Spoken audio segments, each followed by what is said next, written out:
하부루타 코칭 연구소 최지윤 소장입니다. 만나뵙게 돼서 반갑습니다.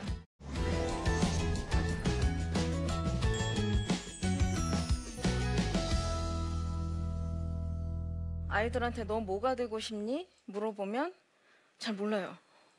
연예인이요. 부자요. 의사요. 왜 의사? 돈 많이 버니까요. 요즘 또 그렇지도 않죠. 왜 아이들이 자꾸만 그렇게 미래에 자기가 무엇이 똑 되고 싶은 것이 분명하지 않을까요? 그리고 또 문제가 완전히 달라 보이지만 근본적인 원인이 같은 문제가 하나 더 있어요. 좋은 교육법들이 매년 많이 나오죠. 요즘 유행하고 있는 게 바로 하부루타 교육법인데 아이들끼리 토론을 시키거나 서로 가르치게 해서 가르치게 하는 학습법이에요. 근데 이거를 실험을 해보면 제가 학교 선생님들이나 학원 선생님들한테 가끔 강의를 하는데 문제를 말씀을 하세요. 왜 이상합니다, 선생님. 잘하는 애들만 계속 말을 잘하고 표현을 잘하고 못하는 애들은 계속 가만히 있어요. 그 많은 돈을 들여서 우리 애를 학원에 보내고 하부루타를 가르치고 뭐 논술학원을 보내고 다 했는데 왜 우리 애는 효과가 없을까요? 그 좋은 교육법들이 참 이상해요. 사실은 이 되게 달라 보이는 두 가지 문제가 같은 이유예요. 그것은 아이들이 자기 표현을 할 줄을 모른다는 것이에요. 그리고 또 한 가지, 왜 자기 표현을 할 줄 몰라요? 자기를 표현하는 방식을 배우지 못했고 내가 누군지 모르기 때문이에요. 아이들이 어떻게 해서 맨 처음에 내가 누군지를 발견할까요? 아주 어릴 땐 감각기관을 통해서, 주변의 가족을 통해서 자기를 발견하죠. 조금씩 크면서 우리나라는 스스로 생각하고 발견하고 할 때까지 기다려주지 않고 아이들한테 길게 설명하고 설교하죠. 막 가르치죠. 이건 A는 B야. 막 이렇게 억압적으로. 억압적으로라 그러면은 언제 억압했지? 잘 모르시죠. 아이들한테 암기하게 하는 게 사실 아이들 입장에서는 약간은 억압일 수 있어요. 자, 그런 과정을 통한 아이들이 이제 생각해야 될 시점이 왔습니다. 내가 직업을 뭘 할까? 자기가 뭘 좋아하는지 알아야지. 그리고 토론 시간에 어떻게 내 말을 표현을 할까? 똑똑한 애들만 말을 잘할 수 있나요? 사실은 그렇지 않거든요. 표현해본 경험이 없어요. 제대로. 외우고 어른들이 인사 열심히 해서 하면 안녕하세요 인사를 열심히 했지만 내가 저 사람에게 왜 인사를 열심히 해야 되는지 생각해 본 적이 없어요. 그리고 내 이름이 최지윤이다 라고 하면 무조건 최지윤인 거지 내가 어떤 사람인지에 대해서는 생각을 하지 않았어요.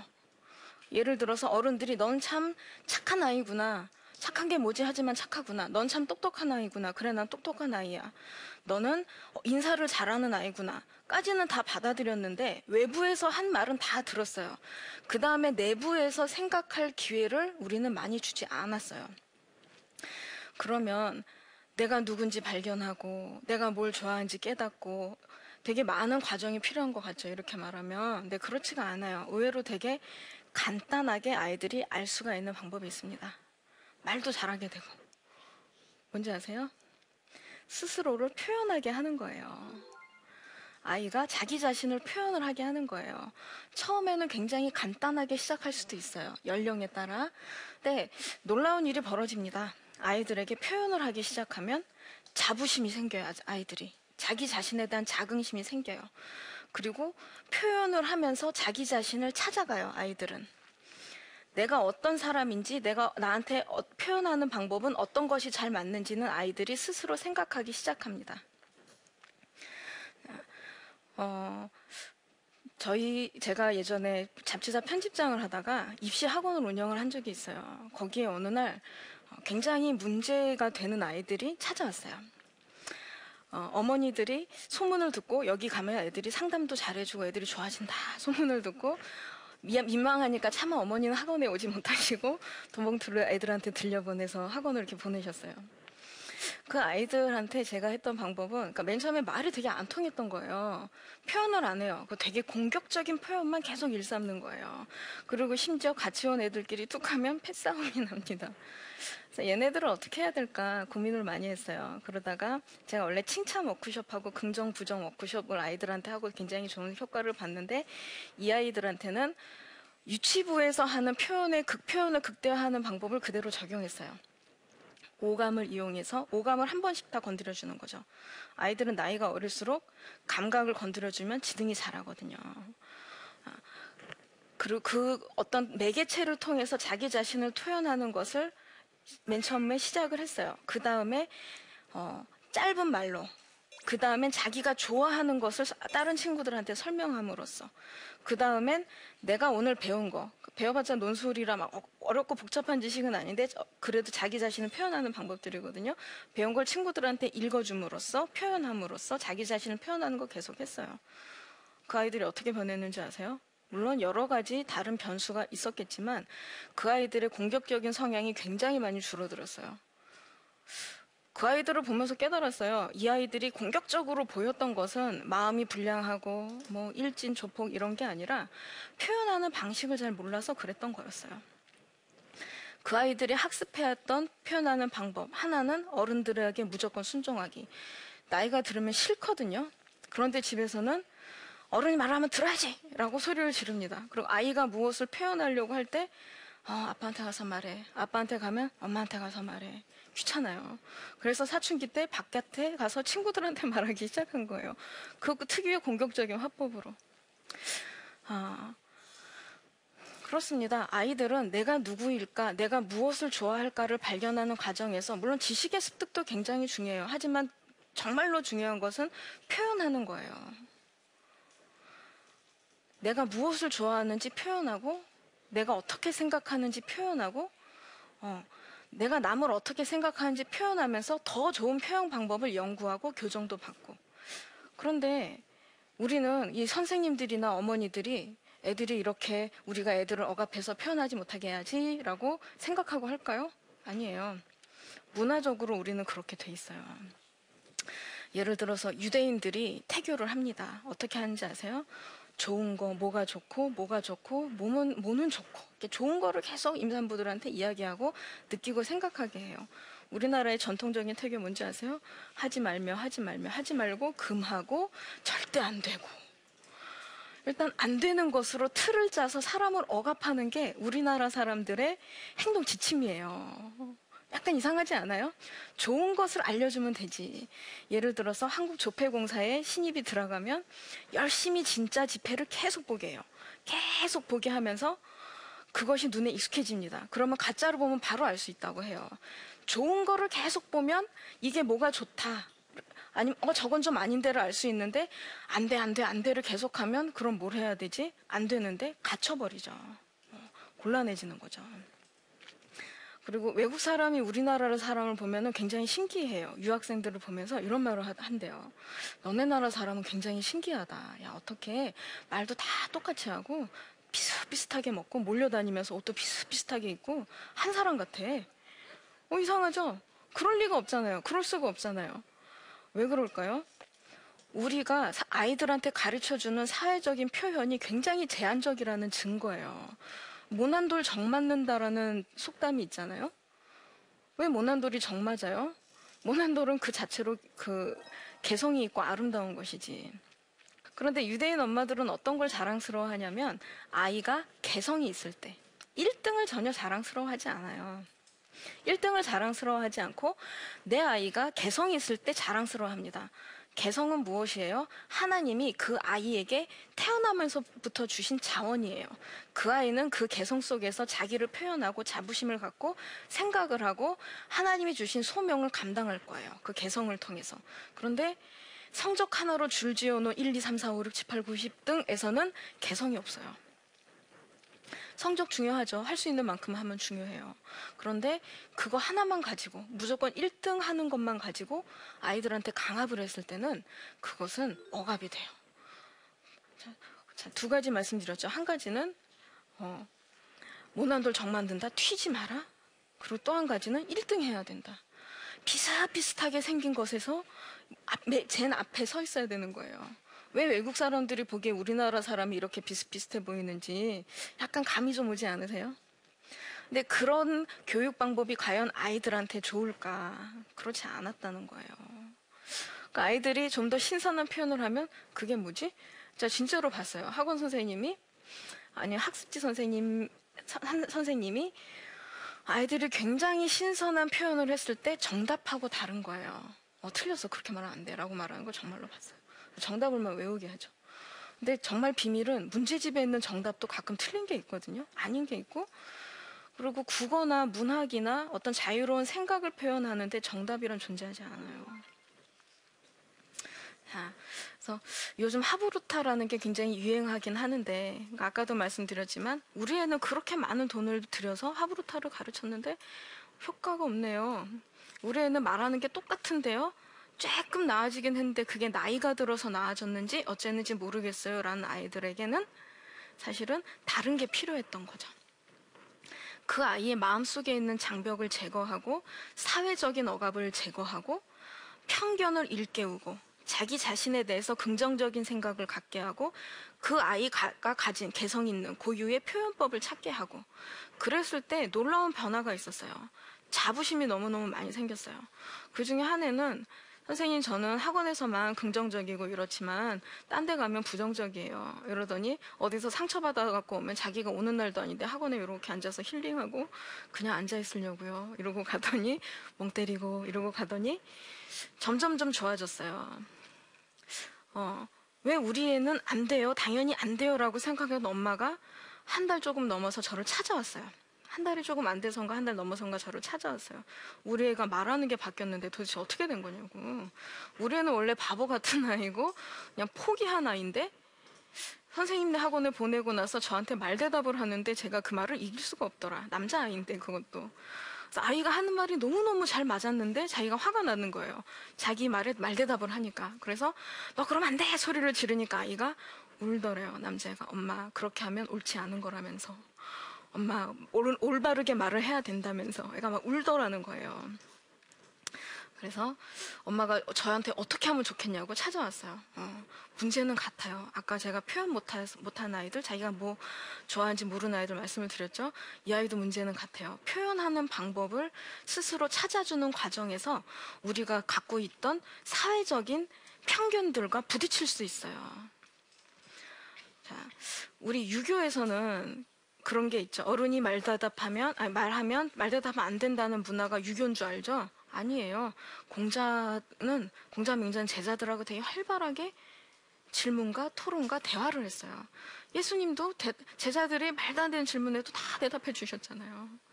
말대답하면 안 되는 게 아니라 서로 의사소통을 해야 됩니다. 그러면서 아이들은 성장해요. 스스로 생각을 해요. 요즘 제일 뭐 외우고 이런 건 알파고가 훨씬 잘하잖아요. 우리 아이들보다 훨씬 잘해요, 당연히. 그런데 생각하는 힘은 우리 아이들이 더 잘할 수 있어요. 스킬이 아니에요. 사고력이에요. 판단력이에요. 직관력이에요. 그것은 생각하는 훈련을 통해서 이루어지는 것이지 암기로 이루어지는 게 아니에요. 엉덩이로 공부하라 그러는데 엉덩이가 아이들의 사고력을 길러주지 않아요. 큰일 나요.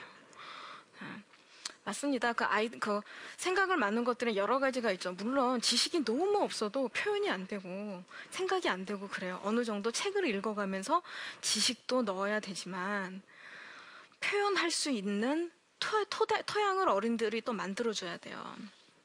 무엇인가? 그것은 자유롭게 말하면 들어주는 거. 어머 그러니? 응수해주는 거. 그리고 그 아이의 다양한 표현법을 같이 찾아주는 거. 어린아이들의 두뇌는 굉장히 특수해요. 자극하면 성장해요. 자극해주지 않으면 성장하지 않아요. 그 영역이. 이탈리아나 이런 데서는 무두질하던 집안의 아이가 거장 예술가가 되고 이런 일이 있거든요. 왜 그럴까요? 유전일까요? 가해 학습일까요? 아니에요. 주변에서 끊임없이 보이는 예술 작품들의 아이가 노출이 되었기 때문이에요. 어릴 때부터 재능이 막 성장을 한 거예요. 제가 미술관에 가서 제일 답답한 게 뭐냐면 아이들을 보고 있는데 엄마들이 뭘 느꼈는지 노트에 써봐. 하나하나 날짜 다 적고 해봐. 저 같은 미술관 가기 싫을 것 같아. 노트 만드는 건 좋은데 어릴 때부터 꼭 그럴 필요는 없어요. 보고 느끼고 생각하고 말하고 충분해요. 그러다 꼭 남기고 싶은 게 있으면 기록을 하고 그 정도도 충분합니다. 근데 뭔가 이렇게 눈에 보이는 가시적인 무언가를 남기기 위해서 아이들을 억압하면서 아이들은 생각하기 점점 싫어지고 글도 싫어지고 말도 싫어지고 미술관과 음악관도 다 싫어지고 그러는 거예요. 그러지 않았으면 좋겠어요. 자유롭게 생각하면 그거를 들어주고 엄마가 유도 질문을 통해서 아이의 생각을 심화시키는 거예요. 우리는 엄마가 얘가 A를 해야 돼. 그럼 야 A라고 말을 하잖아요. 그럼 애가 A인가 라고 생각할 수도 있지만 그게 있어요. 우리 몸은 몸을 생각하면 되게 편해요. 외부에서 들어온 뭔가 외부에서 몸에 침입을 했어요. 그러면은 저것은 병균이야 저기야 해서 온몸이 합세해서 죽여요. 그쵸? 외부 세력을 죽이죠. 균이라고 생각해서. 그런데 내부에서 생성이 됐다. 내 거니까 아무도 공격하지 않아요. 그죠? 우리 몸에서 피가 계속 생성이 되는데 그걸 막 공격하나요? 막 몸에서? 아니죠. 내부에서 생성된 생각은 절대로 아이들이 거부하지 않아요. 자기 거라고 생각하고 더 열심히 해요. 억압하지 않는 것이 중요해요. 엄마가 그럼 질문 A야 라고 하지 않고 A로 가게 질문을 통해서 아이가 점점 말하고 생각할 수 있게 유도 질문해 주는 게 훨씬 더 좋고요. 자, 그리고 아이가 무슨 말을 했을 때 자꾸 정답이 있다고 강요하지 않고 정답하고 너무 먼 얘기를 했어요. 그러면 아니야 정답은 A야 다시 말하지 마가 아니라 질문을 하는 거예요. 질문을 하고 아이에게 틀렸다 맞다를 말하지 않고 계속해서 아이의 말을 더 들어주고 이렇게도 생각했네 라고 수긍도 해주고 이러는 거예요. 다양한 영역에서. 그리고 아이들은 비교할 때 굉장히 많이 상처를 받아요. 예를 들어서 엄마가 이런 말을 툭 하면 해요. 예를 들어 너는 왜 이러지 못하고 저러니? 라는 말은 아이들한테 어떻게 들리냐면 나는 있는 그대로 사랑받을 수 없는 열등한 존재야 라고 느껴져요. 그럼 정말 안 되는 말이거든요. 아이의 개성은 하나님으로부터 온 거예요. 정말로 존중해줘야 되는데 아이들은 그럼 그다음부터 어떻게 되냐면 심지어 이렇게 상처받으면 물론이고 생각에까지 이상한 막이 생길 수가 있어요. 어떤 막이냐? 어른들이 생각하는 대로 어른들이 좋아하는 대로 생각해야지. 그럼 어떻게 돼요? 정답을 말해야지. 교과서적으로 말해야지. 교과서는 교과서일 뿐이에요. 아이들 10명한테 물어보면 10명 다 대답이 다를 수 있거든요. 자, 아이들한테 절대로 옳다 그르다 이야기하는 게 아니라 질문으로 유도할 것. 또 한 가지는 너는 왜 그러니? 비난조의 말을 하지 말 것. 그런데 어머니들 이거 다 아세요. 다 아시는데 학원 선생님들 다 알아요. 그런데 말을 하다 보면 이 말이 툭툭 왜 그러니? 라는 말이 툭 튀어나와요. 왜 그럴까요? 우리가 이런 식의 언어 습관에 익숙해져 있기 때문이에요. 다른 언어를 들어본 적이 없어요. 그럼 어떻게 해야 돼요? 연구해야겠죠. 아이들에게 어떻게 이야기를 해줘야 될까? 아이들의 표현을 최대한 극대화시킬 수 있도록 다양한 환경에 노출을 시켜주는 거예요. 억압하지 말고 자유롭게 보고 느끼고 생각할 수 있게 그리고 질문도 던져주는 거예요. 그럼 아이들이 점점 더 자유롭게 생각을 하고 표현할 수 있게 도와주는 거예요. 그러면 우리가 단계를 밟지 않아도 아이들은 자연스럽게 알아서 커나가는 영역이 있거든요. 그 순서대로 아이들이 자기 개성에 맞춰서 성장해 나가게 도와주면 됩니다. 그러면 그렇게 성장한 아이들은 어떤 것을 아냐면 내가 많은 것에 노출되고 자기 표현을 해본 결과 내가 뭘 좋아하는지 알게 되는 거예요. 그럼 뭐죠? 진로에 대해서 꿈과 희망을 가져요. 왜 집에서는 보니까 엄마 아빠가 물건을 살 때만 행복해 하던데 나는 언제 행복해야 돼요? 그거는 할 수 없는데 너도 물건을 사는데 돈 버는 데만 집중하지 말고 너가 무엇을 좋아하는가를 찾아봐 라고 말할 때 그걸 아이가 정말로 찾았어요. 잔소리만 하지 않고 찾게 도와줬어요. 찾았어요. 그러면 아이가 진로교육, 자기 미래 체험을 한다던가 거기에 대한 지식을 습득하는 거에 대해서 굉장히 재미를 느껴요. 맨 처음에는 저는 그런 건 못해요. 제가 어떻게 그런 거래요? 라고 말하던 아이들도 계속 해보면 작업을 해보고 자기 표현을 해보면 자기한테 그 적성이 맞다는 걸 알 수가 있거든요. 그러면 그때부터 도전을 하기 시작해요. 그래서 아이들 성적도 올랐고, 성적이 뭐 다는 아니지만 성적도 많이 올랐고, 그 영역에 대해서 굉장히 많은 그 관심과 노력을 기울이게 되는 걸 보았어요. 아이들은 어른들보다 솔직히 말하면 조금 더 학구적인 부분이 있어요. 지식 습득을 좋아해요. 우리가 아동학대에 가깝게 억압하지만 않는다면, 특히 진로에 관한 교육을 자기가 좋아하는 영역에 대한 교육 굉장히 좋아해요, 애들이. 그리고 강의를 하다 보면 가끔 아빠들이 질문하실 때가 있어요. 제가 주로 엄마들을 대상으로 강의를 하기 때문에, 아빠도 물론 엄마랑 비슷하게 대화도 하고 대화도 하고 아이의 말을 잘 들어주고 하면 좋죠. 엄마한테 가가 아니라, 근데 유대인의 아빠들은 특징이 있어요. 저녁 식사는 꼭 가족하고 함께 해요. 오늘 무슨 일이 있었니? 물어보고, 들으면서 조언, 지적 이런 거 하지 않고, 화기애애하게 분위기를 인도해요. 왜 그것도 못하니? 이런 말 하지 않고, 그런 말 하면 애들이 다음부터 말 안 하거든요. 자, 그리고 또 결정적인 게 하나 있어요. 유대인 아빠들은 자식들한테는 머리에 손을 얹고 안수기도를 해주고, 엄마한테는 어떻게 하느냐? 감사의 노래를 불러줍니다. 자녀들 앞에서.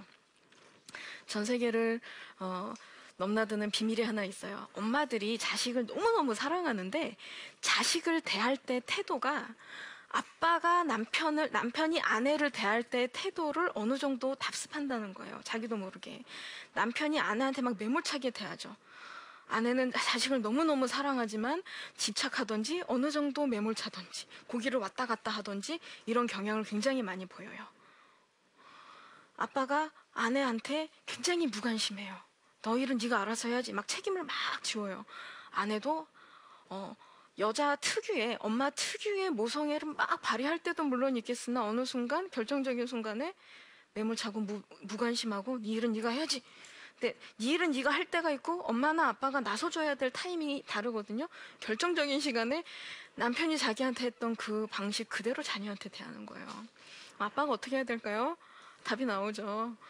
내 아내가 자녀에게 해줬으면 좋겠다 싶은 바로 그 태도를 아빠는 아내한테 해줘야 돼요. 그리고 교육은 원래 어머니한테 많이 달려있긴 합니다. 유대인은 아빠가 유대인이면 유대인으로 인정 안 해요. 근데 엄마가 유대인이면 유대인으로 인정합니다. 문화를 배우기 때문이에요. 유대식 교육을 받기 때문이에요. 엄마가 아이를 교육을 많이 하기 때문이에요.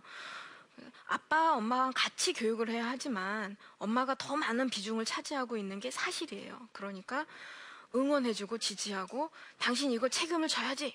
어디까지 책임을 지겠어요? 사람은 인풋이 있어야 아웃풋도 있어요. 도와줘야 도울 수 있습니다. 아버지는 자녀에게도 관심을 갖고 어머니에게도 충분히 잘 선대하는 것이 좋을 것 같습니다.